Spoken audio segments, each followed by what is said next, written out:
Hi dears, അപ്പൊ നമ്മുടെ say എക്സാമിന്റെ ബിസിനസിന്റെ സേ എക്സാമിന്റെ നെക്സ്റ്റ് 2 ഇമ്പോർട്ടന്റ് ടോപ്പിക്സ് ആയിട്ടാണ് മിസ് ഇന്ന് ഈ ഒരു വീഡിയോയിൽ വന്നിട്ടുള്ളത്. സോ നമ്മൾ എന്ത് ചെയ്യാൻ പോവാണ്, 2 ഇമ്പോർട്ടന്റ് ക്വസ്റ്റ്യൻസ് അല്ലെങ്കിൽ ടോപ്പിക്സ് കവർ ചെയ്യാൻ പോവാണ്. എന്ത് ചെയ്യാ, പോയിന്റ്സ് ഒന്നും മിസ്സാക്കാതെ വീഡിയോ ഫുൾ ആയിട്ട് കാണാം, എക്സാമിന് നല്ല രീതിക്ക് പഠിച്ചു പോവാട്ടോ. സോ ഫസ്റ്റ് ടോപ്പിക് അല്ലെങ്കിൽ ഫസ്റ്റ് ക്വസ്റ്റ്യനിലേക്ക് പോവാം. എന്താണ് ഫസ്റ്റത്തെ ക്വസ്റ്റ്യൻ?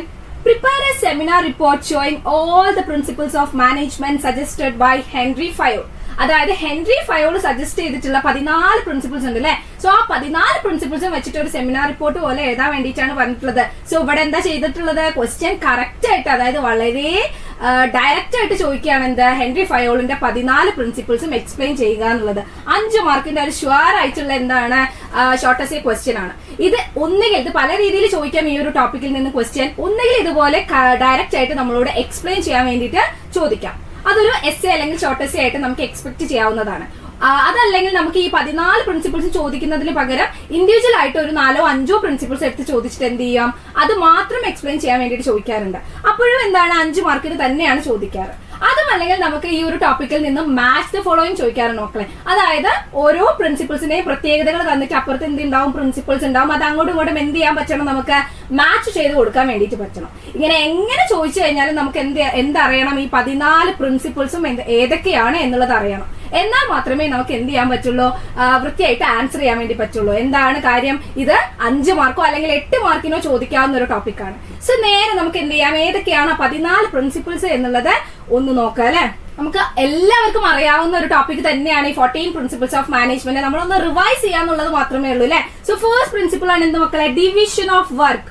അതായത് ആ ഒരു പേരിൽ പറഞ്ഞ പോലെ തന്നെ വർക്കിനെ ഡിവൈഡ് ചെയ്യുക. എങ്ങനെയുള്ള വർക്കിനെ ഡിവൈഡ് ചെയ്യണം എന്നാണ് നമ്മളോട് ഫയോൾ പറയുന്നത്. നമ്മുടെ ഓർഗനൈസേഷനിലെ കോംപ്ലക്സ് ആയിട്ടുള്ള വർക്ക് ഉണ്ടെങ്കിൽ അതിനെ ഡിവൈഡ് ചെയ്ത് സ്മോൾ ടാസ്ക് ആക്കിയിട്ട് ആ ഓരോ ടാസ്കും വേണം നമ്മൾ ഒരു എംപ്ലോയിക്ക് അലോട്ട് ചെയ്ത് കൊടുക്കാൻ വേണ്ടിയിട്ട്. അതല്ലാതെ വലിയ കോംപ്ലക്സ് ആയിട്ടുള്ള ഒരു ടാസ്ക് ഒരാൾക്ക് കൊടുത്തു കഴിഞ്ഞാൽ അദ്ദേഹത്തിന് എന്ത് ചെയ്യാൻ പറ്റില്ല, അത് വൃത്തിക്ക് എഫിഷ്യന്റ് ആയിട്ട് ചെയ്ത് തീർക്കാൻ വേണ്ടി പറ്റില്ല. സോ അതിന് പകരം കോംപ്ലക്സ് ആയിട്ടുള്ള ടാസ്കുകളെ കണ്ടുപിടിച്ച് അതിനെ നല്ല രീതിയിൽ ഡിവൈഡ് ചെയ്ത് സ്മോൾ ടാസ്ക് ആക്കി മാറ്റിയിട്ട് ഓരോ ടാസ്കും അതിന്റെ ക്വാളിഫിക്കേഷൻ ഉള്ള എംപ്ലോയീസിന് അലോട്ട് ചെയ്ത് കൊടുക്കുക. അങ്ങനെ കൊടുക്കുന്ന സമയത്ത് എംപ്ലോയിക്ക് അത് വളരെ എഫിഷ്യന്റ് ആയിട്ട് ഇഫക്റ്റീവ് ആയിട്ട് പെട്ടെന്ന് തന്നെ ചെയ്ത് തീർക്കാൻ വേണ്ടി പറ്റുമെന്നാണ് ഫയോൾ പറയുന്നത്. ഏത് പ്രിൻസിപ്പളിലൂടെ, ഡിവിഷൻ ഓഫ് വർക്ക് എന്ന് പറയുന്ന പ്രിൻസിപ്പളിലൂടെ. ക്ലിയർ ആണല്ലോ. അങ്ങനെയാണെങ്കിൽ നമുക്ക് എന്ത് ചെയ്യാം, നേരെ നമ്മുടെ രണ്ടാമത്തെ പ്രിൻസിപ്പിൾ ഏതാണ് എന്നുള്ളത് നോക്കാം.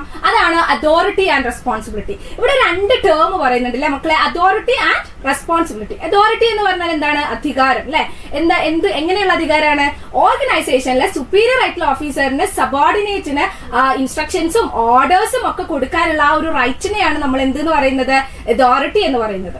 അതുപോലെ തന്നെ ഈ സുപ്പീരിയർ കൊടുക്കുന്ന ജോലി ഓൺ ടൈമില് കറക്റ്റ് ആയിട്ട് പറഞ്ഞ പോലെ ചെയ്ത് തീർക്കാനുള്ള കടമ ആർക്കുണ്ട്, നമ്മുടെ സബോർഡിനേറ്റിനുണ്ട്, എംപ്ലോയീസിനുണ്ട്. അതിനെയാണ് നമ്മൾ എന്തെന്ന് പറയുന്നത്, റെസ്പോൺസിബിലിറ്റി എന്ന് പറയുന്നത്. സോ ഇത് രണ്ടും എന്താണ്, ഹാൻഡ് ഇൻ ഹാൻഡ് ആയിട്ട് ഒരുമിച്ച് പോകണം എന്നുള്ളതാണ് ആര് പറയുന്നത്, നമ്മുടെ ഫയോൾ പറയുന്നത്. അതോറിറ്റി മാത്രം ഒരാൾക്ക് കൊടുക്കരുത്, അതോറിറ്റി കൊടുക്കുന്ന സമയത്ത് അതേ സമയം അയാൾ എന്താണ്, റെസ്പോൺസിബിൾ കൂടി ആവുകയാണ് എന്നുള്ളതാണ് പുള്ളി പറയുന്നത് കേട്ടോ. സോ അതോറിറ്റി ആൻഡ് റെസ്പോൺസിബിലിറ്റി എന്ന് പറയുന്ന പ്രിൻസിപ്പിൾ അത്രയും മാത്രം നമുക്ക് നോക്കാനുള്ളൂ. മൂന്നാമത്തെ പ്രിൻസിപ്പിൾ ആണ് ഡിസിപ്ലിൻ. സോ ഡിസിപ്ലിൻ എന്ന് പറഞ്ഞാൽ എന്താണ്, അച്ചടക്കം. നമുക്ക് അറിയാവുന്ന കാര്യമാണ്. നമ്മൾ ക്ലാസ്സിലൊക്കെ പോയി കഴിഞ്ഞാൽ വളരെ വൃത്തിക്ക് ടീച്ചേഴ്സ് ഒക്കെ പറയുന്ന പോലെ അനുസരിച്ച് സ്കൂളിന്റെ റൂൾസും റെഗുലേഷൻസ് ഒക്കെ പാലിച്ച് ഇരിക്കാറുണ്ട് അല്ലെ. സോ അതുപോലെ ഒരു ഓർഗനൈസേഷനിലെ റൂൾസും റെഗുലേഷൻസും എല്ലാം മനസ്സിലാക്കി അതൊക്കെ ഒബീഡിയന്റ് ആയിട്ട് അനുസരിച്ച് ഓർഗനൈസേഷണൽ ക്ലൈമറ്റുമായിട്ട് നല്ല രീതിക്ക് വർക്ക് ചെയ്യുന്ന അതിനെയാണ് നമ്മൾ എന്തെന്ന് പറയുന്നത്, ഡിസിപ്ലിൻ എന്ന് പറയുന്നത് അല്ലെ, അച്ചടക്കം. അത്രേ ഉള്ളൂ. നെക്സ്റ്റ് നമ്മൾ നോക്കുകയാണെങ്കിൽ യൂണിറ്റി ഓഫ് കമാൻഡ്. ഇത് ഇമ്പോർട്ടന്റ് ആണ്. ഇതെന്ത് ചെയ്യാറുണ്ട്, നമ്മൾ ഇൻഡിവിജ്വൽ ആയിട്ട് ചോദിക്കുമെന്ന് പറഞ്ഞിട്ടുള്ള അങ്ങനെ ചോദിക്കുന്ന ഒരു പ്രിൻസിപ്പിൾ ആണ് യൂണിറ്റി ഓഫ് കമാൻഡ്. സോ ഈ ഒരു പ്രിൻസിപ്പിൾ എന്താ പറയുന്നത്, അറ്റ് എ ടൈം ഒരു എംപ്ലോയിക്ക് ഒരു സുപ്പീരിയർ ഓഫീസർ മാത്രമേ ഉണ്ടാവാൻ പാടുള്ളൂ. അതായത് അറ്റ് എ ടൈം ഒരു എംപ്ലോയിക്ക് ഒറ്റ സുപ്പീരിയർ ഓഫീസർ മാത്രമേ ഓർഡേഴ്സും ഇൻസ്ട്രക്ഷൻസും ഒക്കെ കൊടുക്കാൻ വേണ്ടിയിട്ട് പാടുള്ളൂ. ഒന്നിൽ കൂടുതൽ superior officer at A time ഒരു സബോർഡിനേറ്റിന് ഉണ്ടെങ്കിൽ എന്താ അവിടെ വരിക, അയാൾക്കൊരു കൺഫ്യൂഷൻ ആവും, ഞാൻ ആര് പറയുന്നതാണ് ആദ്യം ചെയ്യേണ്ടത് എന്നുള്ളൊരു കൺഫ്യൂഷൻ വരും അല്ലെ. സോ അങ്ങനെയുള്ള ഒരു കൺഫ്യൂഷൻ ഒഴിവാക്കാൻ വേണ്ടിയിട്ട് ഫയോൾ പറയാണ്, ഒരു എംപ്ലോയിക്ക് അറ്റ് എ ടൈം ഒരു ബോസ് മാത്രമേ പാടുള്ളൂ. സോ നമുക്ക് മാച്ച് ഫോളോയിങ്ങിനൊക്കെ ചോദിക്കാണ്, 1 man 1 boss. ഏതാണ് ആ പ്രിൻസിപ്പൽ, യൂണിറ്റി ഓഫ് കമാൻഡ് ആണ്. ക്ലിയർ അല്ലേ. സോ നമുക്ക് നെക്സ്റ്റ് പ്രിൻസിപ്പിളിലേക്ക് പോട്ടോ. Unity of direction. Unity of direction എന്ന് പറഞ്ഞാൽ എന്താണ്? നമ്മുടെ ഓർഗനൈസേഷനിൽ നമുക്കറിയാം ഓരോ ഡിപ്പാർട്ട്മെന്റ് ഉണ്ട്, ഓരോ ഗ്രൂപ്പുകളായിട്ട് പ്രവർത്തിക്കുന്നുണ്ട്, അവർക്ക് ഓരോ ഗ്രൂപ്പിനും ഓരോ ഒബ്ജക്റ്റീവ്സ് ഉണ്ടായിരിക്കും അച്ചീവ് ചെയ്യാൻ വേണ്ടിയിട്ട്. സോ ഇവിടെ പറയുന്നത് എന്താണ്? ഒരുപോലെ ഒബ്ജക്റ്റീവ്സ് ഉള്ള, ഒരുപോലെ ലക്ഷ്യങ്ങളുള്ള എല്ലാ ആക്ടിവിറ്റീസിനെയും മസ്റ്റ് ബി നമ്മൾ എന്ത് ചെയ്യണം? ഒറ്റ ഹെഡിന്റെ അണ്ടറിൽ, ഒറ്റ പ്ലാനിന്റെ അണ്ടറിലേക്ക് കൊണ്ടുവരണം. അപ്പൊ നമുക്ക് എന്ത് ചെയ്യാൻ പറ്റും? നമുക്ക് പെട്ടെന്ന് നല്ല എഫക്റ്റീവ് ആയിട്ട്, എഫിഷ്യന്റ് ആയിട്ട് ആ ഗോൾ അച്ചീവ് ചെയ്യാൻ വേണ്ടിയിട്ട് പറ്റും. ഒരുപോലെ ഒബ്ജക്റ്റീവ് ഉള്ള ആക്ടിവിറ്റീസിനെ കണ്ടുപിടിച്ചിട്ട് ഒരു ഹെഡിന്റെ അണ്ടറിൽ, ഒരു പ്ലാനിന്റെ അണ്ടറിൽ കൊണ്ടുവരണം. So one head one plan എന്ന് പറയുന്ന ആ ഒരു പ്രിൻസിപ്പിൾ ഏതാണ് മക്കളെ? യൂണിറ്റി ഓഫ് ഡയറക്ഷൻ ആണ്. അത് ക്ലിയർ ആയല്ലോ. നമ്മുടെ 6ാമത്തെ പ്രിൻസിപ്പിൾ ആണ് subordination of individual interest to general interest. അതായത് ഒരു ഓർഗനൈസേഷനിൽ പല രീതിയിലുള്ള ആളുകൾ പ്രവർത്തിക്കുന്നുണ്ടായിരിക്കും അല്ലെ, വർക്ക് ചെയ്യുന്നുണ്ടായിരിക്കും. പലർക്കും പല ലക്ഷ്യങ്ങളായിരിക്കും, പലർക്കും പല പല രീതിയിലുള്ള ഇൻട്രസ്റ്റുകളായിരിക്കും ഉണ്ടായിരിക്കുക. പക്ഷെ അതിനാണോ നമ്മൾ ഇമ്പോർട്ടൻസ് കൊടുക്കേണ്ടത്? അല്ല. ഒരു ഓർഗനൈസേഷനിൽ വർക്ക് ചെയ്യുന്ന സമയത്ത് നമ്മുടെ ഇൻഡിവിജ്വൽ ഇൻട്രസ്റ്റിന് നമ്മൾ കുറഞ്ഞ ഇതേ കൊടുക്കാൻ പാടുള്ളൂ, ഇമ്പോർട്ടൻസേ കൊടുക്കാൻ പാടുള്ളൂ. നമ്മുടെ മെയിൻ ആയിട്ടുള്ള ഇമ്പോർട്ടൻസ് എവിടെയാണ് കൊടുക്കേണ്ടത്? General interest. ജനറൽ ഇൻട്രസ്റ്റ് എന്ന് പറഞ്ഞാൽ എന്താണ്? ഓർഗനൈസേഷന്റെ ഗോൾസ് അച്ചീവ് ചെയ്യുക എന്നുള്ളതാണ് അവിടുത്തെ ജനറൽ ഇൻട്രസ്റ്റ്. സോ ഈ ഒരു പ്രിൻസിപ്പിൾ എന്താ പറയുന്നത്? ഇൻഡിവിജ്വൽ ആയിട്ടുള്ള ഇൻട്രസ്റ്റുകളും ഇൻഡിവിജ്വൽ ആയിട്ടുള്ള ഒബ്ജക്റ്റീവ്സിനും ഒക്കെ സെക്കൻഡ് ആയിട്ട് മാത്രമേ നമ്മൾ ഇമ്പോർട്ടൻസ് കൊടുക്കാൻ പാടുള്ളൂ. മുൻഗണന നമ്മൾ ആർക്കാ കൊടുക്കേണ്ടത്? ഓർഗനൈസേഷന്റെ ഒബ്ജക്റ്റീവ്സ് ആയിട്ടുള്ള ജനറൽ ഇൻട്രസ്റ്റിനാണ് കൊടുക്കേണ്ടത് കേട്ടോ. നെക്സ്റ്റ് നമ്മൾ നോക്കാം റെമ്യൂണറേഷൻ ഓഫ് എംപ്ലോയീസ്. നമുക്കറിയാലോ ഓരോ എംപ്ലോയീസും ഓഫീസിൽ പോയി വർക്ക് ചെയ്യുന്നത് എന്തിനു വേണ്ടിയിട്ടാണ്? ഓഫ് കോഴ്സ് റെമ്യൂണറേഷൻ കിട്ടാൻ കൂടി വേണ്ടിയിട്ടാണ് അല്ലെ. സോ എന്താണ്? ഓരോരുത്തരുടെയും ജീവിത മാർഗം കൂടിയാണ്. സോ റെമ്യൂണറേഷൻ ആളുകൾക്ക് കൊടുക്കുന്ന, എംപ്ലോയീസിന് കൊടുക്കുന്ന റെമ്യൂണറേഷൻ എങ്ങനെയുള്ളതായിരിക്കണം?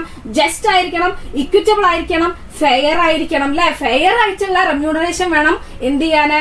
എംപ്ലോയീസിന് കൊടുക്കാൻ വേണ്ടിയിട്ട്. അവരെ കൊണ്ട് ഒരുപാട് ജോലി ചെയ്യിപ്പിച്ചിട്ട് അവർ അർഹിക്കുന്ന ഒരു സാലറി ഒന്നും കൊടുക്കുന്നില്ല എന്നുണ്ടെങ്കിൽ പിന്നീട് എന്ത് ചെയ്യില്ല? എംപ്ലോയീസ് നമ്മുടെ ഓർഗനൈസേഷന് വേണ്ടി നല്ല രീതിയിൽ വർക്ക് ചെയ്യാൻ വില്ലിംഗ് ആവില്ല. സോ അവർക്ക് കൊടുക്കുന്ന remuneration must be fair and equitable. Fair ആയിരിക്കണം അല്ലെ. നെക്സ്റ്റ് നമുക്ക് നോക്കാം സെൻട്രലൈസേഷൻ ആൻഡ് ഡീസെൻട്രലൈസേഷൻ. നെക്സ്റ്റ് വരുന്ന പ്രിൻസിപ്പിൾ ആണ്. ഇതിലും നമ്മൾ നേരത്തെ പറഞ്ഞ പോലെ 2 ടേം നമുക്ക് പറയാനുണ്ട്, സെൻട്രലൈസേഷൻ അതുപോലെ തന്നെ ഡീസെൻട്രലൈസേഷൻ. സെൻട്രലൈസേഷൻ എന്ന് പറഞ്ഞാൽ എന്താ മക്കളെ? Concentration of authority at the top management. അതായത് നമ്മുടെ ഓർഗനൈസേഷന്റെ എല്ലാ കാര്യങ്ങളും തീരുമാനിക്കുന്നത് എവിടെയാണ്? ടോപ്പ് മാനേജ്മെന്റ് മാത്രമാണ്. ബാക്കി നമ്മുടെ ഓർഗനൈസേഷന്റെ റെസ്റ്റ് ഓഫ് ദ ഡിപ്പാർട്ട്മെന്റ് ഒക്കെ ടോപ്പ് മാനേജ്മെന്റ് എന്താണോ ഡിസൈഡ് ചെയ്യുന്നത് അത് ചുമ്മാ അനുസരിക്കുക മാത്രമാണ് ചെയ്യുന്നത്. അങ്ങനെയാണെങ്കിൽ അതിനെയാണ് നമ്മൾ സെൻട്രലൈസേഷൻ എന്ന് പറയുന്നത്. അവിടെ അധികാരം എവിടെ മാത്രമാണ്? ടോപ്പ് മാനേജ്മെന്റിൽ മാത്രമാണ് ഡിസിഷൻ മേക്കിംഗ് പവർ ഇരിക്കുന്നത്. ഇനി നമ്മൾ ഡീസെൻട്രലൈസേഷൻ എന്ന് പറയുന്ന ആ ഒരു ടേമിലേക്ക് വരികയാണെങ്കിൽ നമ്മൾ എന്ത് ചെയ്യാണ് ഇവിടെ? ഡീസെൻട്രലൈസേഷൻ എന്ന് പറഞ്ഞിട്ടുണ്ടെങ്കിൽ disposal of authority to the lower levels in the organisation. ഓർഗനൈസേഷന്റെ താഴേക്കും നമ്മൾ എന്ത് ചെയ്യാണ്? അതോറിറ്റി ഡിസ്പോസ് ചെയ്ത് കൊടുക്കുകയാണ്. ടോപ്പ് മാനേജ്മെന്റ് ഏറ്റവും ഇമ്പോർട്ടന്റ് ആയിട്ടുള്ള കാര്യങ്ങൾ ഹാൻഡിൽ ചെയ്യും. അതല്ലാത്ത കാര്യങ്ങൾ അതുപോലെ തന്നെ ഇൻഡിവിജ്വൽ ഡിപ്പാർട്ട്മെന്റ്സിന്റെ കാര്യങ്ങളൊക്കെ തീരുമാനിക്കുന്ന അധികാരം അവർക്ക് തന്നെ കൊടുക്കും. അത്തരത്തിലുള്ള ഒരു പ്രോസസ്സിനെയാണ് നമ്മൾ ഡീസെൻട്രലൈസേഷൻ എന്ന് പറയുന്നത്. ക്ലിയർ ആണല്ലോ. സോ സെൻട്രലൈസേഷൻ എന്ന് പറഞ്ഞിട്ടുണ്ടെങ്കിൽ ഡിസിഷൻ മേക്കിംഗ് പവർ ടോപ്പ് മാനേജ്മെന്റിൽ മാത്രം കേന്ദ്രീകരിക്കുന്ന അതിനെയും അതുപോലെ തന്നെ ഓർഗനൈസേഷന്റെ താഴെ ലെവലിലേക്കും അതോറിറ്റി ഡിസ്പോസ് ചെയ്ത് കൊടുക്കുന്നുണ്ടെങ്കിൽ അതിനെ നമ്മൾ ഡീസെൻട്രലൈസേഷൻ എന്നുമാണ് പറയുന്നത്. ക്ലിയർ അല്ലേ? സോ ഇവിടെ നമ്മൾ നോക്കുകയാണെങ്കിൽ ഒരു ഓർഗനൈസേഷനിൽ സെൻട്രലൈസേഷൻ മാത്രമാണോ ബെറ്റർ, ഡീസെൻട്രലൈസേഷൻ മാത്രമാണോ ബെറ്റർ എന്ന് പറഞ്ഞിട്ടുണ്ടെങ്കിൽ എന്താ നമുക്ക് ആൻസർ വരിക? സെൻട്രലൈസേഷൻ മാത്രം അല്ലെങ്കിൽ ഡീസെൻട്രലൈസേഷൻ മാത്രം ഇങ്ങനെ ഫോളോ ചെയ്യുന്നത് ഒരു ഓർഗനൈസേഷൻ ഒരിക്കലും ഹെൽത്തി ആയിരിക്കില്ല. രണ്ടിന്റെയും ഒരു മിക്സ് ആയിരിക്കും അവിടെ നല്ലത്. ഏറ്റവും ഇമ്പോർട്ടന്റ് ആയിട്ടുള്ള കാര്യങ്ങൾ എപ്പോഴും ടോപ്പ് മാനേജ്മെന്റ് തന്നെ തീരുമാനിക്കട്ടെ. അതല്ല ഓരോ ഡിപ്പാർട്ട്മെന്റിനും അവരവരുടേതായിട്ടുള്ള ഗോൾ സെറ്റ് ചെയ്യാനും അത് അച്ചീവ് ചെയ്യാനുള്ള അധികാരം അവർക്കും കൊടുക്കുക. സോ സെൻട്രലൈസേഷനും ഡീസെൻട്രലൈസേഷനും തമ്മിൽ എന്ത് വേണം? ഒരു പ്രോപ്പർ ആയിട്ടുള്ള ബാലൻസ് വേണം. എന്നാൽ മാത്രമേ നമുക്ക് ഓർഗനൈസേഷനിൽ എന്തുണ്ടാവുള്ളൂ? നല്ല രീതിക്ക് അതിന്റെ ഒബ്ജക്റ്റീവ്സ് അച്ചീവ് ചെയ്യാൻ വേണ്ടിയിട്ട് സാധിക്കുള്ളൂ. നെക്സ്റ്റ് നമ്മൾ നോക്കുകയാണെങ്കിൽ സ്കെലാർ ചെയിൻ ആണ് നമ്മുടെ നെക്സ്റ്റ് ഒരു ഇമ്പോർട്ടന്റ് പ്രിൻസിപ്പിൾ. ഇത് ഏറ്റവും ഇമ്പോർട്ടന്റ് ആയിട്ടുള്ള ഒരു പ്രിൻസിപ്പിൾ ആണ്. ഇതിന്റെ ഒരു പ്രത്യേകത എന്താണ്? ഇതിങ്ങനെയും ചോദിക്കാം. സ്കെലാർ ചെയിൻ എക്സ്പ്ലെയിൻ ചെയ്യൂ എന്ന് പറഞ്ഞിട്ട് ഇൻഡിവിജ്വൽ ആയിട്ട് നമുക്ക് 3 മാർക്കിനോ 4 മാർക്കിനോ ഒക്കെ ചോദിക്കാറുണ്ട് കേട്ടോ. സോ സ്കെലാർ ചെയിൻ നമ്മൾ എന്തായാലും പഠിച്ചിട്ട് തന്നെ പോവാം. എന്താണ് സ്കെലാർ ചെയിൻ? സ്കെലാർ ചെയിൻ എന്ന് പറഞ്ഞിട്ടുണ്ടെങ്കിൽ ഫോർമൽ ലൈൻസ് ഓഫ് അതോറിറ്റി ആണ്. ഒരു ലൈൻസ് ഓഫ് അതോറിറ്റി ആണ്. അത് ഹയസ്റ്റ് തൊട്ടിട്ട്, അതായത് നമ്മുടെ ഓർഗനൈസേഷനിലെ ഹയസ്റ്റ് റാങ്കിലുള്ള ഓഫീസർ തൊട്ടിട്ട് ലോവസ്റ്റ് ലെവലിലേക്ക് വരുന്ന ഒരു ലൈൻ ഓഫ് അതോറിറ്റിനെയാണ് നമ്മൾ സ്കെലാർ ചെയിൻ എന്ന് പറയുന്നത്. അതല്ലെങ്കിൽ ചെയിൻ ഓഫ് സുപ്പീരിയേഴ്സ് എന്നൊക്കെ പറയാം. സോ ഈ ഒരു പ്രിൻസിപ്പിൾ പ്രകാരം ഇവിടെ പറയുന്നത് എന്താണ്, കമ്മ്യൂണിക്കേഷൻ നടക്കണം ഓർഗനൈസേഷനിൽ എന്നുണ്ടെങ്കിൽ ആ ഒരു communication should pass through established chain of command. അതായത് ഈ ഒരു ലൈനിലൂടെ അല്ലെങ്കിൽ ഈ ഒരു ചെയിൻ ഓഫ് സുപ്പീരിയേഴ്സിലൂടെ മാത്രമേ എന്ത് ചെയ്യാൻ പാടുള്ളൂ എന്നാ പറയുന്നത്, കമ്മ്യൂണിക്കേഷൻ ഫ്ലോ ചെയ്യാൻ പാടുള്ളൂ. സോ ഇതാണ് നമ്മുടെ സ്കെലാർ ചെയിനിന്റെ ഒരു പാറ്റേൺ എന്ന് പറയുന്നത്. നമുക്ക് നോക്കാം, ഈ ബി എന്ന് പറയുന്ന ഓഫീസറും എംപ്ലോയും അതുപോലെ തന്നെ ഈ എക്സ് എന്ന് പറയുന്ന ഈ ഒരു എംപ്ലോയും തമ്മിൽ ഡയറക്റ്റ് ആയിട്ടുള്ള കമ്മ്യൂണിക്കേഷൻ പോസിബിൾ ആണോ? പറ്റില്ല. അല്ലെങ്കിൽ ഈ ബി എന്ന് പറയുന്ന എംപ്ലോയും അതുപോലെ തന്നെ ഡി എന്ന് പറയുന്ന എംപ്ലോയും തമ്മിൽ ഒരു ഡയറക്റ്റ് ആയിട്ടുള്ള കമ്മ്യൂണിക്കേഷൻ പോസിബിൾ ആണോ? അതും പറ്റില്ല അല്ലെ. നമ്മൾ കമ്മ്യൂണിക്കേറ്റ് ചെയ്യണം എന്നുണ്ടെങ്കിൽ ഈ ഒരു ലൈൻ ഫോളോ ചെയ്തിട്ട് തന്നെ വരണം എന്നാണ് ഇവിടെ പറയുന്നത്, സ്കെലാർ ചെയിനിൽ പറയുന്നത്. എന്നാൽ ഇങ്ങനെ മാത്രം ഫോളോ ചെയ്ത് കഴിഞ്ഞാൽ ഒരു ഓർഗനൈസേഷനിലെ ഡിസിഷൻ മേക്കിംഗ് എന്ന് പറയുന്ന ആ ഒരു കാര്യം വളരെ ഡിലേ ആവാൻ ചാൻസ് ഇല്ലേ? നിങ്ങളൊന്ന് ആലോചിച്ച് നോക്കൂ. ഇതിങ്ങനെയാണോ ഉണ്ടാവുക? ഒരുപാട് ആളുകൾ ഉണ്ടായിരിക്കും അല്ലെ. സോ ഒരുപാട് ആളുകളിൽ നിന്ന് നമ്മളിങ്ങനെ പാസ് ചെയ്ത് വരുമ്പോഴത്തേക്ക് ഡിസിഷൻ മേക്കിംഗ് വളരെ വൈകിട്ടുണ്ടായിരിക്കും. സോ ഇമ്പോർട്ടന്റ് ആയിട്ടുള്ള ഡിസിഷൻസ് നമ്മുടെ ഓർഗനൈസേഷനിൽ എടുക്കേണ്ട സമയത്ത് നമുക്ക് എന്ത് ചെയ്യാന്നാണ് ഫയോൾ പറയുന്നത്, ഈ ഒരു ചെയിൻ നമുക്ക് ഷോർട്ട് സർക്യൂട്ട് ചെയ്യാനുള്ള ഒരു കാര്യം അദ്ദേഹം പറയുന്നുണ്ട്. അതിനെയാണ് നമ്മൾ എന്തെന്ന് പറയുന്നത് മക്കളെ, ഗാങ് പ്ലാങ്ക് എന്ന് പറയുന്നത്. അതായത് ഇമ്പോർട്ടന്റ് സിറ്റുവേഷൻസിൽ നമുക്ക് ഏറ്റവും ഇമ്പോർട്ടന്റ് ആയിട്ടുള്ള ഒരു ഡിസിഷൻ നമ്മുടെ ഓർഗനൈസേഷനിൽ എടുക്കണം എന്നുണ്ടെങ്കിൽ ഇത്തരത്തിലുള്ള ഈ ഒരു ലൈൻ നമ്മൾ ഫോളോ ചെയ്യേണ്ടതില്ല. നമുക്ക് എന്ത് ചെയ്യാൻ പറ്റും, നമുക്ക് ഡയറക്റ്റ് ആയിട്ട് കമ്മ്യൂണിക്കേറ്റ് ചെയ്യാം. ആ ഒരു ഷോർട്ട് സർക്യൂട്ടിങ്, നമ്മുടെ സ്കെലാർ ചെയിനെ ഷോർട്ട് സർക്യൂട്ട് ചെയ്യുന്ന അതിനെയാണ് നമ്മള് ഗാങ് പ്ലാങ്ക് എന്ന് പറയുന്നത്. ക്ലിയർ ആണല്ലോ. സോ സ്കെലാർ ചെയിൻ എന്ന് പറഞ്ഞിട്ടുണ്ടെങ്കിൽ അതൊരു ലൈൻ ഓഫ് അതോറിറ്റി ആണ്. നമ്മുടെ കമ്മ്യൂണിക്കേഷൻ പാസ് ചെയ്യണമെന്നുണ്ടെങ്കിൽ ആ ഒരു ലൈൻ ത്രൂ മാത്രമേ പറ്റുള്ളൂ എന്നാണ് പറയുന്നത്. അതിനും എന്തുണ്ട്, എക്സെപ്ഷൻ ഉണ്ട്. ഏറ്റവും ഇമ്പോർട്ടന്റ് ആയിട്ടുള്ള സിറ്റുവേഷൻസിൽ നമുക്ക് എന്ത് ചെയ്യാൻ പറ്റും, ഈ ഒരു ചെയിൻ ഫോളോ ചെയ്യാതെ ഡയറക്റ്റ് ആയിട്ട് കമ്മ്യൂണിക്കേറ്റ് ചെയ്യാൻ വേണ്ടി പറ്റും. അതിനെ നമുക്ക് ഗാങ് പ്ലാങ്ക് എന്ന് വിളിക്കാം. ഇത്രയും കാര്യങ്ങൾ ക്ലിയർ ആണല്ലോ. എന്നിട്ട് ഈ ഡയഗ്രം കൂടി വരച്ചു വെച്ച് കഴിഞ്ഞാൽ നമുക്ക് എന്ത് ചെയ്യും, നമുക്ക് നല്ല രീതിക്ക് മാർക്ക് സ്കോർ ചെയ്യാം. ക്ലിയർ അല്ലേ? അങ്ങനെയാണെങ്കിൽ നമ്മുടെ 10ാമത്തെ ഒരു പ്രിൻസിപ്പിൾ ആണ് ഓർഡർ. ഇവിടെ ഫയോൾ പറയാണ്, ആൾക്കാരായാലും നമ്മുടെ ഓർഗനൈസേഷനിലുള്ള ആൾക്കാരായാലും മെറ്റീരിയൽസ് ആയാലും മറ്റെന്ത് കാര്യങ്ങളായിരിക്കും അതിനൊക്കെ ഒരു ഓർഡർ ഉണ്ടായിരിക്കണം. സാധനങ്ങൾ ഇരിക്കേണ്ട സ്ഥലത്ത് തന്നെ ഇരിക്കണം. അതുപോലെ തന്നെ കറക്റ്റ് ആയിട്ടുള്ള ആൾക്കാരെ വേണം കറക്റ്റ് ആയിട്ടുള്ള സ്ഥലത്ത് ഇരുത്താൻ വേണ്ടിയിട്ട് അല്ലെ. സോ അതിനെയാണ് അദ്ദേഹം ഓർഡർ എന്ന് പറയുന്നത്. ഇവിടെ മെറ്റീരിയൽ ഓർഡർ ഉണ്ട് മക്കളെ, അതുപോലെ തന്നെ സോഷ്യൽ ഓർഡർ ഉണ്ട്. മെറ്റീരിയൽ ഓർഡർ എന്ന് പറഞ്ഞിട്ടുണ്ടെങ്കിൽ നമ്മുടെ ഓർഗനൈസേഷനിലുള്ള മെറ്റീരിയൽസും എക്യുപ്മെന്റ്സും ഒക്കെ എവിടെയാണോ ഇരിക്കേണ്ടത് അത് അവിടെ തന്നെ പ്ലേസ് ചെയ്യുന്ന ആ ഒരു പ്രോസസ്സിനെയാണ് നമ്മൾ മെറ്റീരിയൽ ഓർഡർ എന്ന് പറയുന്നത്. കറക്റ്റ് ആയിട്ടുള്ള ആളുകളെ വേണം കറക്റ്റ് ആയിട്ടുള്ള പൊസിഷനിൽ പ്ലേസ് ചെയ്യാൻ, അതിനെയാണ് നമ്മൾ സോഷ്യൽ ഓർഡർ എന്ന് പറയുന്നത്. ക്ലിയർ ആണല്ലോ. നെക്സ്റ്റ് വരുന്നതാണ് ഇക്വിറ്റി. ഇക്വിറ്റി എന്ന് പറഞ്ഞിട്ടുണ്ടെങ്കിൽ എന്താ, മലയാളത്തിൽ നമ്മൾ നോക്കുകയാണെങ്കിൽ സമത്വം എന്ന് പറയാം അല്ലെ. സോ ഈ ഒരു പ്രിൻസിപ്പിൾ പറയുകയാണെങ്കിൽ managers to be kind and just to workers. Managers അവരുടെ വർക്കേഴ്സുമായിട്ട്, അതായത് സുപ്പീരിയേഴ്സ് വർക്കേഴ്സുമായിട്ട് ഡീൽ ചെയ്യുന്ന സമയത്ത് എന്താവണം, ഇംപാർഷ്യൽ ആവണം, ഇക്വിറ്റബിൾ ആവണം. പാർഷ്യൽ ആവാൻ പാടില്ല. ചില ആളുകളോട് ഫേവറിറ്റിസം ഉണ്ട്, അതായത് അവർ ഇഷ്ടമാണ് അവർക്ക് ചില കാര്യങ്ങൾ ചെയ്യാം, മറ്റുള്ള ആളുകളോട് അത് പറ്റില്ല. അങ്ങനെയൊന്നുമില്ല. നമ്മുടെ ഓർഗനൈസേഷനിൽ നമ്മുടെ വർക്കേഴ്സിനോട് ഡീൽ ചെയ്യുന്ന സമയത്ത് സുപ്പീരിയേഴ്സ് എന്താവണം, ഫെയർ, ജസ്റ്റ് ആൻഡ് കൈൻഡ് ആയിട്ടിരിക്കണം. അതുപോലെ തന്നെ ഇംപാർഷ്യൽ ആയിരിക്കണം അല്ലെ. ഒരു തരത്തിലുള്ള പാർഷ്യാലിറ്റിയും അവിടെ കാണിക്കാൻ പാടില്ല. അതാണ് ഇക്വിറ്റി എന്ന് പറയുന്ന പ്രിൻസിപ്പിൾ എന്ന് പറയുന്നത്. നെക്സ്റ്റ് നമ്മൾ നോക്കുകയാണെങ്കിൽ സ്റ്റെബിലിറ്റി ഓഫ് പേഴ്സണൽ. അതായത് ഈ ഒരു പ്രിൻസിപ്പിൾ അദ്ദേഹം പറയുന്നത് എന്താണ്, വർക്കേഴ്സിന് സ്ഥിരമായിട്ട് ഒരു പൊസിഷനിൽ നിന്ന് മറ്റു പൊസിഷനിലേക്ക് ഇങ്ങനെ ചേഞ്ച് ചെയ്തുകൊണ്ടേ ഇരിക്കാൻ പാടില്ല. പുതിയൊരു ജോലിയിൽ കയറി കഴിഞ്ഞാൽ ഒരു വർക്കറിന് അവിടെ ഒന്ന് എന്താവണം, യൂസ്ഡ് ആവണമെങ്കിൽ കുറച്ച് സമയം വേണം. അദ്ദേഹത്തിന് ആ സമയം കൊടുക്കണം. അയാൾ അവിടെ ഒന്ന് പരിചയപ്പെട്ട് വരുമ്പോഴത്തേക്ക് പിന്നെ അവിടുന്ന് ചേഞ്ച് ചെയ്ത് വേറെ ജോലിയിലേക്കാക്കി അവിടുന്ന് വീണ്ടും പിന്നെ ഒരു 2 മാസം കഴിഞ്ഞപ്പോൾ മാറ്റി അങ്ങനെ കളിക്കാൻ പാടില്ല. അവിടെ ഒരു സ്റ്റെബിലിറ്റി കൊടുക്കണം എന്നുള്ളതാണ് നമ്മുടെ ഫയോൾ പറയുന്നത്. ക്ലിയർ ആണല്ലോ. സോ നെക്സ്റ്റ് നമ്മുടെ 13ാമത്തെ പ്രിൻസിപ്പിൾ ആണ് ഇനീഷ്യേറ്റീവ്. അതായത് നമ്മുടെ ഓർഗനൈസേഷനിലെ വർക്കേഴ്സിന് എന്തെങ്കിലും തരത്തിലുള്ള ക്രിയേറ്റിവിറ്റി ഒക്കെ ഉണ്ടാകുകയാണെങ്കിൽ അത് നമ്മുടെ ഓർഗനൈസേഷന്റെ കാര്യങ്ങൾക്ക് വേണ്ടിയിട്ട് ഉപയോഗിക്കാം, യൂസ് ചെയ്യാം. ഡിസിഷൻ മേക്കിംഗ് കപ്പാസിറ്റി ഒക്കെ ഉള്ള എംപ്ലോയീസ് ഒക്കെയാണ്, അല്ലെങ്കിൽ വേറെ എന്തെങ്കിലും കഴിവുകളുള്ള ആളുകളാണെന്നുണ്ടെങ്കിൽ അതെന്ത് ചെയ്യണം, നമ്മുടെ ഓർഗനൈസേഷന് വേണ്ടിയിട്ട് യൂസ് ചെയ്യണം, എൻകറേജ് ചെയ്യണം എന്നുള്ളതൊക്കെയാണ് ഇവിടെ പറയുന്നത് ഇനീഷ്യേറ്റീവ്. ക്ലിയർ അല്ലേ? ആൻഡ് അവർ ഫൈനൽ പ്രിൻസിപ്പിൾ മക്കളെ എക്സ്പിരിറ്റ് ഡീകോപ്സ്. അതായത് യൂണിയൻ ഈസ് സ്ട്രെങ്ത്. ഒരാൾ ഒറ്റയ്ക്ക് വർക്ക് ചെയ്യുന്നതിനേക്കാൾ ഫാർ ബെറ്റർ ആയിരിക്കും ഒരുപാട് പേര് ഒരുമിച്ച് ഒറ്റ ഒരു ഗോളിന് വേണ്ടിയിട്ട് വർക്ക് ചെയ്യുമ്പോൾ അല്ലെ. സോ ഒരുമിച്ച് വർക്ക് ചെയ്യണം എന്നുള്ളതാണ് ഈ ഒരു പ്രിൻസിപ്പിളിൽ ഫയോൾ പറയുന്നത്. സെപ്പറേറ്റ് ആയിട്ട് വർക്ക് ചെയ്യുന്നതിന് പകരം ഓർഗനൈസേഷണൽ ഗോൾ എന്ന ഒറ്റ ലക്ഷ്യത്തിന് വേണ്ടിയിട്ട് എല്ലാവരും ഒരുമിച്ച് എന്ത് ചെയ്യണം, വർക്ക് ചെയ്യണം. അതാണ് ഈ ഒരു പ്രിൻസിപ്പിളിൽ പറയുന്നത് എസ്പിരിറ്റ് ഡീകോപ്സ്. ആ ഒരു വേർഡിന്റെ മീനിങ് എന്താണ്, union is strength. So clear ആണല്ലോ, ഈ 14 പ്രിൻസിപ്പിൾസ് ക്ലിയർ ആണല്ലോ. സോ ഇത് ഇങ്ങനെ എക്സ്പ്ലെയിൻ ചെയ്യാൻ വേണ്ടിയിട്ട് ചോദിച്ചു കഴിഞ്ഞാലും അതുപോലെ തന്നെ നമുക്ക് മാച്ച് ദ ഫോളോയിങ് ആയിട്ട് ചോദിച്ചു കഴിഞ്ഞാലും എഴുതാൻ വേണ്ടിയിട്ട് പറ്റണം. പറ്റുമെന്നാണ് വിചാരിക്കുന്നത് കേട്ടോ.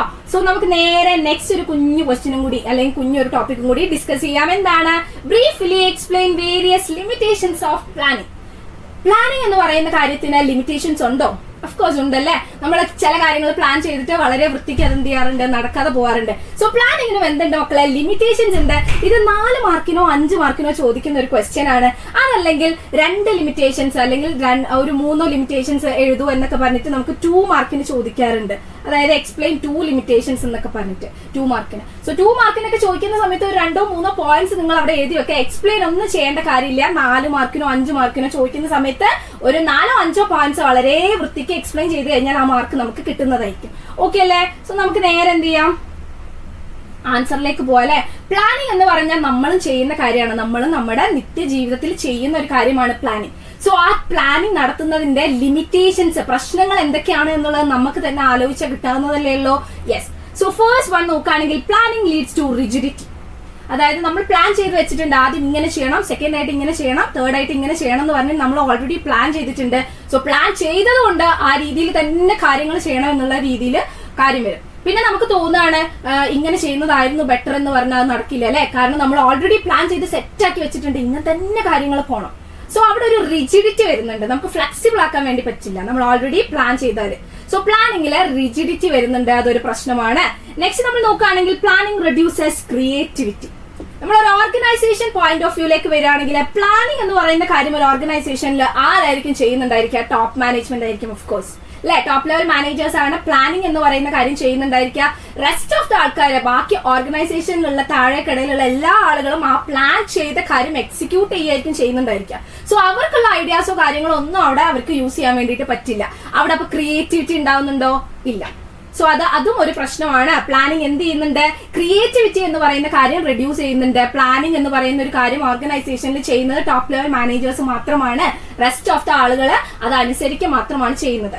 നെക്സ്റ്റ് നമ്മൾ നോക്കുകയാണെങ്കിൽ പ്ലാനിങ് ഇൻവോൾവ്സ് ഹ്യൂജ് കോസ്റ്റ്. നമ്മളൊരു ഓർഗനൈസേഷൻ പോയിന്റ് ഓഫ് വ്യൂലൊക്കെ ആലോചിക്കണം കേട്ടോ. പ്ലാനിങ് എന്ന് പറഞ്ഞാൽ കുറച്ച് കോസ്റ്റ്ലി ആയിട്ടുള്ള കാര്യമാണ്. പ്ലാനിങ് എന്താണ് എക്സ്പെൻസീവ് ആവാൻ കാരണം? നമുക്ക് ഡാറ്റ കളക്ട് ചെയ്യണം, അത് അനലൈസ് ചെയ്യണം, അത് ഇവാലുവേറ്റ് ചെയ്യണം അല്ലെ. ഡിഫറെന്റ് ഇൻഫർമേഷൻസ് നമുക്ക് ഇവാലുവേറ്റ് ചെയ്യണം, ഫാക്ട്സും ഓൾട്ടർനേറ്റീവ്സും ഒക്കെ നോക്കിയിട്ട് വേണം നമുക്ക് ഇത് ബെസ്റ്റ് ആയിട്ടുള്ള സെലക്ട് ചെയ്യാൻ വേണ്ടിയിട്ട്. അതിന് നമ്മൾ എന്ത് ചെയ്യേണ്ടി വരും? നമ്മളെ എക്സ്പേർട്ടുകളെ അപ്പോയിന്റ് ചെയ്യേണ്ടി വരും. സോ ഇതിനൊക്കെ നമുക്ക് എന്ത് ഉണ്ടാവുന്നുണ്ട്? ഹ്യൂജ് കോസ്റ്റ് ഉണ്ടാവുന്നുണ്ട്. സോ പ്ലാനിങ്ങിന് നമുക്ക് ഹ്യൂജ് കോസ്റ്റ് വരുന്നുണ്ട്, അതും ഒരു ലിമിറ്റേഷൻ ആയിട്ട് നമുക്ക് പറയാം. നെക്സ്റ്റ് എന്താണ്? Planning is A time consuming process. നമ്മൾ ഹ്യൂജ് കോസ്റ്റ് പറഞ്ഞപ്പോൾ പറഞ്ഞു അല്ലെ, അവിടെ ഡാറ്റ കളക്ട് ചെയ്യണം, ഡാറ്റ അനലൈസ് ചെയ്യണം, അത് ഇവാലുവേറ്റ് ചെയ്യണം, ഇന്റർപ്രറ്റ് ചെയ്യണം, എന്നിട്ടൊക്കെ വേണം നമുക്ക് എന്ത് ചെയ്യാൻ?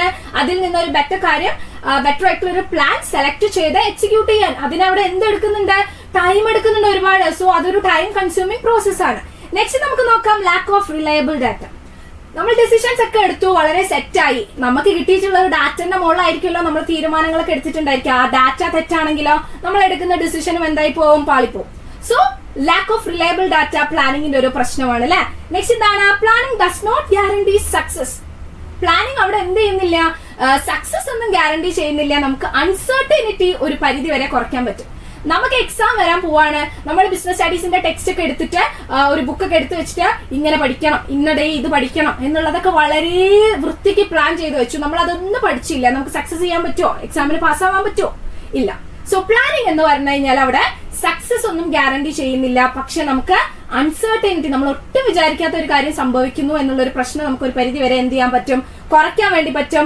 ആൻഡ് ഫൈനലി മക്കളെ, നമുക്ക് ഇൻഫ്ലുവൻസ് ഓഫ് എക്സ്റ്റേണൽ ഫാക്ടേഴ്സ്. നമ്മളെല്ലാം പ്ലാൻ ചെയ്ത് സെറ്റായി, എന്നിരുന്നാലും നമ്മുടെ ബിസിനസിനെ അഫക്ട് ചെയ്യുന്ന, നമ്മുടെ ബിസിനസിന്റെ കൺട്രോൾ അല്ലാത്ത ഒരുപാട് ഫാക്ടേഴ്സ് പുറത്തുണ്ട് അല്ലെ, ഔട്ട്സൈഡ് ദ ബിസിനസ് ഉണ്ട്. സോ അത്തരത്തിലുള്ള ഫാക്ടേഴ്സ് ഉണ്ടാകുന്ന സമയത്ത് നമ്മുടെ പ്ലാനിങ് പലപ്പോഴും പാളി പോവാറുണ്ട്. സോ ഇത്രയുമാണ് പ്ലാനിങ്ങിന്റെ ലിമിറ്റേഷൻസ്. ഇത് നിങ്ങൾ എന്ത് ചെയ്യുക? ഇത് നിങ്ങളോട് ചോദിക്കുന്ന മാർക്കിനനുസരിച്ച് നിങ്ങൾ ആൻസർ ചെയ്യുക. 4 മാർക്കിനാണെങ്കിൽ അതിനനുസരിച്ച്, അതായത് ഒരു 4 പോയിന്റ്സോ 5 പോയിന്റ്സോ എഴുതിയാൽ മതി.